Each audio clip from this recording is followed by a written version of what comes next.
ನಾನು ಓದೋದ್ರಲ್ಲಿ ತುಂಬ ಪೆದ್ದಿಯಾಗಿದ್ದೆ. ನಾನು ಕಷ್ಟಪಟ್ಟು 7ನೇ ಕ್ಲಾಸ್ ಓದಿದ್ದು. ಮನೇಲೇ ಇದ್ದೆ. ನನ್ನ ಅಪ್ಪನಿಗೆ ಇದರಿಂದನೇ ಕೋಪ ನನ್ನ ಮೇಲೆ. ನಮಗೆ ಒಂದು ಫೋನ್ ಅಥವಾ ಬೇರೆ ಏನು ತಗೊಳ್ಳೋಕ್ಕೆ ಹಣ ಇರಲಿಲ್ಲ. ನನ್ನ ಅಪ್ಪ ಕೂಲಿ ಕೆಲಸ ಮಾಡ್ತಾ ಇದ್ದದ್ದು. ನಾನು ನನ್ನ ಅಪ್ಪನಿಗೆ 3ನೇ ಮಗಳಾಗಿದ್ದೆ. ನನ್ನ ಅಪ್ಪನಿಗೆ 5 ಹೆಣ್ಮಕ್ಳು, 2 ಗಂಡು ಮಕ್ಕಳು. ನಾನು 2 ಅಕ್ಕಂದಿರು ಮದುವೆ ಆಗಿತ್ತು. ಇನ್ನು ನಾನಿದ್ದೆ. ಅದು ನಮಗೆ 18 ವಯಸ್ಸು ಅಷ್ಟೇ. ನನಗೆ 3-4 ಕಡೆಯಿಂದ ಬಂತು ಸಂಬಂಧ. ಮತ್ತೆ ಮೈಸೂರಿನಿಂದ ದೇವಸ್ಥಾನಕ್ಕೆ ಹೋಗೋರು ಇಲ್ಲಿ ಯಾರೋ ಹೇಳಿದ್ದನ್ನು ಕೇಳಿ ಸಡನ್ನಾಗಿ ಹೇಳ್ದೇನೆ ನಮ್ಮ ಮನೆಗೆ ಬಂದರು. ನಾನು ಕೆಲಸ ಮಾಡ್ಕೊಂಡಿದ್ದೆ, ಮನೆ ಕೆಲಸ ನೋಡಿ ಒಪ್ಕೊಂಡ್ರು. ಮತ್ತೆ ಹೋದರು. ನಮಗೆಲ್ಲ ಇಷ್ಟ ಆಗಿದೆಯಾ ಇಲ್ವಾ ಅಂತ ಕೇಳ್ತಾನೆ ಇರಲಿಲ್ಲ ನನ್ನ ಅಪ್ಪ. ನನ್ನ ಅಪ್ಪನಿಗೆ ಇಷ್ಟ ಆದರೆ ಆಯಿತು, ಮುಂದೆ ಮಾತಿಲ್ಲ. ನನ್ನ ಅಪ್ಪ ಒಪ್ಕೊಂಡ್ರು. ಅವ್ರು ಅರ್ಜೆಂಟ್ನಲ್ಲೇ ಮದುವೆ ಮಾಡಿಕೊಂಡ್ರು. ಹಾಗೆ ಮದುವೆ ಆಯಿತು. ಗಂಡನ ಮನೆಗೆ ಕರ್ಕೊಂಡು ಹೋದರು. ಅಲ್ಲಿ ಹಬ್ಬ ಅಂದರೆ 15 ಜನ ಇದ್ದರು. ನನಗೆ ಅಲ್ಲಿ ಅಡ್ಜಸ್ಟ್ ಆಗೋದು ತುಂಬ ದಿನ ಆಯಿತು. ಆದರೆ ಎಲ್ಲ ಗಂಡಂದಿರು ಮದುವೆ ಆದಮೇಲೆ ಸ್ವಲ್ಪ ಖುಷಿಯಾಗಿರ್ತಾರೆ. ಆದರೆ ನನ್ನ ಗಂಡ ಆ ಥರ ಖುಷಿಯಾಗಿರಲಿಲ್ಲ. ನನಗೆ ಹೇಳಿದರು ನಾನು ಬೆಂಗಳೂರಲ್ಲಿ ಕೆಲಸ ಮಾಡೋದು ಅಂತ. ಹಾಗೆ ಮದುವೆ ಆದ ಸ್ವಲ್ಪ ದಿನ ಮನೇಲೇ ಇದ್ದರು. ಬೆಂಗಳೂರಿಗೆ ಹೋಗಿ ವಾರಕ್ಕೆ 1 ಸಲ ಬರ್ತಾಯಿದ್ರು. ತಿಂಗಳಿಗೊಮ್ಮೆ ಆಯಿತು. ನನಗೆ ಹೇಳ್ತಾಯಿದ್ರು ತುಂಬ ಕೆಲಸ ಇದೆ ಅಲ್ಲಿ ಅಂತ. ಹಾಗೆ ನಾನು ಪ್ರೆಗ್ನೆಂಟ್ ಆಗಿದ್ದೆ. ನನಗೆ 2 ತಿಂಗಳು ಇದ್ದಾಗಲೇ ಬಾ ಸುತ್ತಾಡಿ ಬರೋಣ ಬೆಂಗಳೂರಿಗೆ ಅಂತ ಕರ್ಕೊಂಡು ಹೋದರು. ಅಲ್ಲಿ ಸ್ವಲ್ಪ ಸುತ್ತಾಡಿಸಿ ಮತ್ತು ನನ್ನ ಫ್ರೆಂಡ್ ಮನೆಗೆ ಅಂತ ಕರ್ಕೊಂಡು ಹೋದರು. ಆದರೆ ಅವ್ರ ಫ್ರೆಂಡ್ ಮನೇಲಿ ಇರಲಿಲ್ಲ. ಅವ್ರ ಹೆಂಡತಿ ಮಾತ್ರ ಇದ್ದದ್ದು. ಆದರೆ ಅವಳು ನನ್ನ ನೋಡಿ ಒಂಥರ ಮುಖ ಮಾಡಿದ್ಲು. ನನ್ನ ಗಂಡನ ಮುಖ ನೋಡಿದ್ಲು. ಆಗ ನನ್ನ ಗಂಡ ಸ್ವಲ್ಪ ಬಾತ್ರೂಮ್ಗೆ ಹೋಗಿ ಬರ್ತೀನಿ ಅಂತ ಹೋದರು ಒಳಗಡೆ. ಇಬ್ಬರು ಮಾತಾಡೋ ಸೌಂಡು. ನಾನು ಬೇರೆ ಯಾರು ಅಂತ ತಿಳ್ಕೊಂಡೆ. ಸ್ವಲ್ಪ ಹೊತ್ತು ಆದಮೇಲೆ ಟೀ ಕೊಟ್ಟಳು. ಅದನ್ನು ಕುಡಿದೆ. ಮತ್ತು ಸ್ವಲ್ಪ ಹೊತ್ತು ಆದಮೇಲೆ ನನಗೆ ತುಂಬ ಹೊಟ್ಟೆ ನೋವು, ತುಂಬ ವಾಮಿಟ್ ಮಾಡಿದೆ. ವಾಮಿಟ್ ಮಾಡಿ ರಕ್ತ ಕಕ್ಕಲು ಸ್ಟಾರ್ಟ್ ಮಾಡಿದೆ. ನನ್ನ ಗಂಡ ಆಸ್ಪತ್ರೆಗೆ ಕರ್ಕೊಂಡೋದ್ರು. ಆಗಲೇ ಅಲ್ಲಿ ನಾನು ತುಂಬ ಸೀರಿಯಸ್ ಆಗಿದ್ದೆ. ನನ್ನ ಬದಲಿಗೆ ನನ್ನ ಮಗು ಹೋಯಿತು. ಡಾಕ್ಟರ್ ಹೇಳಿದ್ರು ಅವಳು ಹೊಟ್ಟೆಲಿ ಪಾಯ್ಸನ್ ಇತ್ತು ಅಂತ. ಆಗ ನನ್ನ ಗಂಡ ಗಾಬರಿಯಾಗಿ ಅದು ಹೋಟೆಲ್ನಲ್ಲಿ ಊಟ ಮಾಡಿದ್ರಿಂದ ಆಗಿರಬೇಕು ಅಂತ ಒಪ್ಪಿಸಿದ್ರು. ನಾನು ಹಾಗೆ ತಿಳ್ಕೊಂಡೆ. ನನ್ನ ಮನೆಗೆ ಬಿಟ್ಟರು. ಮತ್ತು 3 ತಿಂಗಳಿಗೆ ನನ್ನ ಗಂಡ ಬರಲೇ ಇಲ್ಲ. 3 ತಿಂಗಳು ಆದಮೇಲೆ ನನ್ನ ಕರ್ಕೊಂಡು ಹೋಗಲು ಬಂದರು. ನನ್ನ ಕರ್ಕೊಂಡು ಹೋಗಿ ಅಮ್ಮನ ಹತ್ರ ಬಿಟ್ಟು ಅವ್ರು ಬೆಂಗಳೂರಿಗೆ ಹೋದರು. ಮತ್ತು 3 ತಿಂಗಳಿಗೊಮ್ಮೆ 6 ತಿಂಗಳಿಗೊಮ್ಮೆ ಬರ್ತಾಯಿದ್ರು.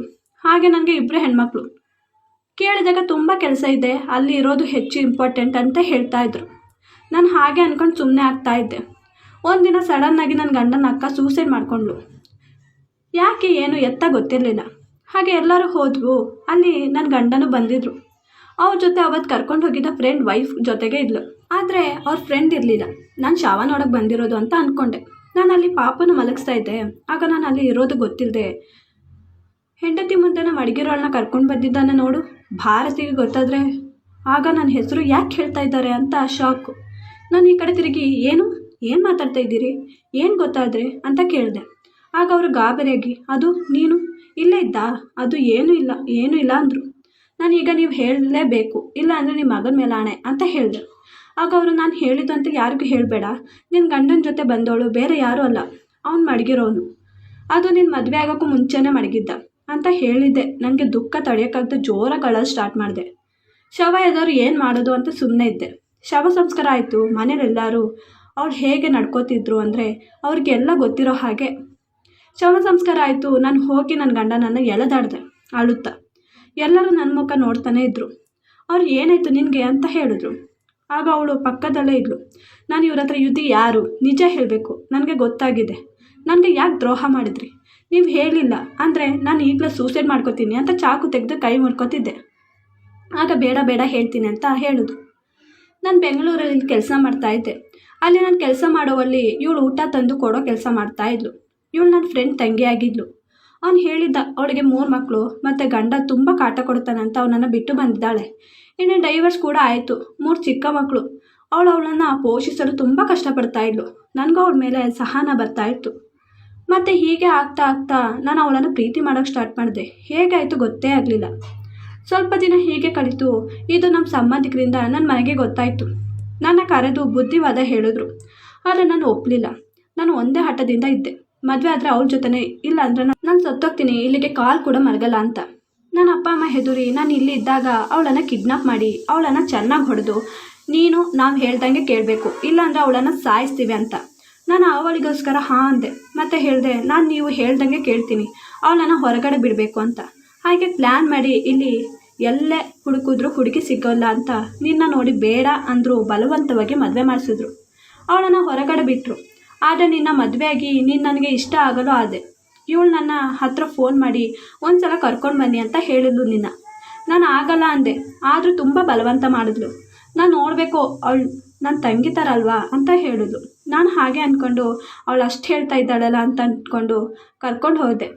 ಆಗ ಅವಳು, ನಾನು ನಿನ್ನ ಹೆಚ್ಚು ಇಷ್ಟಪಡ್ತಾ ಇದ್ದೀನಿ, ಹೆಚ್ಚು ನಿನ್ನ ಜೊತೆ ಇದ್ದೀನಿ ಅಂತ ಅವತ್ತು ಟೀಗೆ ವಿಷ ಹಾಕಿ ಕೊಟ್ಟು ನೀನು ಸೀರಿಯಸ್ ಆಗಿದ್ದು.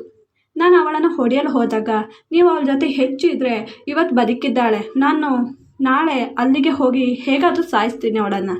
ನೀವು ನನ್ನ ಜೊತೆ ಮಾತ್ರ ಇರಬೇಕು, ಬೇರೆ ಯಾರ ಜೊತೆ ನೋಡೋಕ್ಕೆ ಇಷ್ಟ ಇಲ್ಲ ನನಗೆ.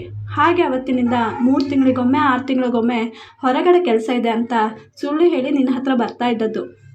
ಎಲ್ಲಿ ನಿನ್ನ ಸಾಯಿಸ್ತಾಳು ಅಂತ ಹೆದರಿ ನೀನು ನನಗೆ ಕ್ಷಮಿಸ್ಬಿಡ ಅಂತ ಹೇಳಿದ್ರು. ನಾನು ನಿಂತಲೇ ಕುಸಿದು ಹೋಗಿದ್ದೆ. ನಾನು ಆಗಲೇ ಅವಳ ಮೇಲೆ ರೇಗಾಡಿದೆ. ಅಲ್ಲ, ನೀನು ನನ್ನ ಸಾಯಿಸೋಕ್ಕೆ ಬಂದಿಯಲ್ಲ, ಇದ್ರಲ್ಲಿ ನಂದೇನು ತಪ್ಪಿದೆ? ನಾನೇ ಇವ್ರ ಜೊತೆ ಬಂದಿಲ್ಲ, ನನ್ನ ನೋಡಿ ಮದುವೆ ಮಾಡ್ಕೊಂಡು ಬಂದಿದ್ದು ಇವರೆಲ್ಲ. ನಾನು ಮದುವೆ ಆದೆ, ನನ್ನ ಗಂಡನ ಜೊತೆ ಇದ್ದೆ, ನಿನ್ನ ಥರ ಬೇರೆ ಬೇರೆ ಗಂಡ್ಮಕ್ಳ ಜೊತೆ ಅಲ್ವಲ್ಲ. ಅದು ನಿನಗೆ ಆಗದೆ ನನ್ನ ಸಾಯಿಸೋಕೆ ನೋಡಿದೆ. ಆದರೆ ನಿನ್ನಿಂದ ಏನು ಗೊತ್ತಿಲ್ಲದೆ ಏನು ತಪ್ಪಿಲ್ಲದೆ ನನ್ನ ಮಗು ಸತ್ತೋಯ್ತು. ಆದರೆ ನಿನ್ನ ನಾನು ಸುಮ್ಮನೆ ಬಿಡಲ್ಲ ಅಂತ ಆಗಲೇ ನಾನು ಪೊಲೀಸ್ ಕಂಪ್ಲೇಂಟ್ ಕೊಟ್ಟು ಮತ್ತೆ ಅವಳನ್ನು ಒಳಗಡೆ ಹಾಕಿಸ್ದೆ. ನನಗೆ ಗೊತ್ತು ಅವಳನ್ನು ಇವ್ರು ಹೇಗಾದರೂ ಹೊರಗಡೆ ಬಿಡಿಸಿ ಅವಳ ಜೊತೆನೇ ಇರ್ತಾರೆ ಅಂತ. ಇಂಥ ದ್ರೋಹ ಮಾಡಿರೋ ಜೊತೆ ಇರೋದಕ್ಕಿಂತ ಸಾಯೋದು ಒಳ್ಳೆಯದು ಅಂತ ಅಂದ್ಕೊಂಡು ನಾನು ಅಲ್ಲಿಂದ ನನ್ನ ಅಪ್ಪನ ಮನೆಗೆ ಬಂದೆ. ಎಲ್ಲ ಸತ್ಯ ಹೇಳಿದೆ, ಮತ್ತು ಅವ್ರಿಗೆ ಡ್ರೈವರ್ಸ್ ಕೊಟ್ಟೆ. ನಾನು ಏನು ಓದಿಲ್ಲ, ಕೆಲಸ ಅಂತ ಒಳ್ಳೆಯದು ಸಿಗಲ್ಲ, ಕೂಲಿ ಕೆಲಸ ಮಾಡಿ ನನ್ನ ಮಕ್ಕಳನ್ನ ನೋಡಿಕೊಂಡು ಜೀವನ ಮಾಡ್ಕೊಂಡು ಹೋಗ್ತಾ ಇದ್ದೀನಿ. ಈ ವಿಡಿಯೋ